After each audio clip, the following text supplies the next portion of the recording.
Interesting news from the past, the Accord Coupe is one of the most attractive mainstream midsize cars with an attractive appearance and a capable V6 engine.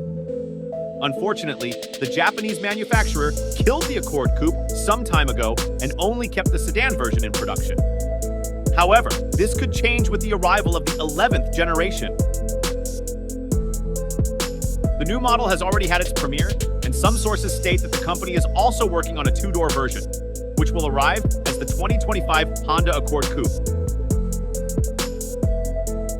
Currently, officials are still tight-lipped, so we can't confirm whether this model will definitely happen or not.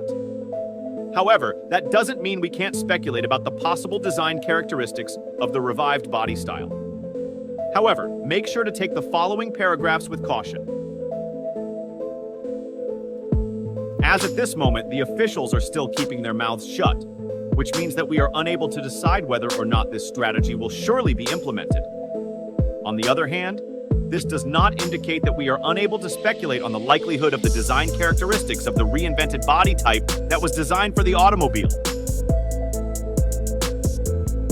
The first thing that comes to mind when one thinks about the car is the platform, which is most likely the same one that serves as the backbone for the new sedan type. When one thinks about the vehicle, people naturally think about the platform. There is no reason to doubt the reliability of the chassis arrangement, despite the fact that it has been enhanced as a result of this redesign.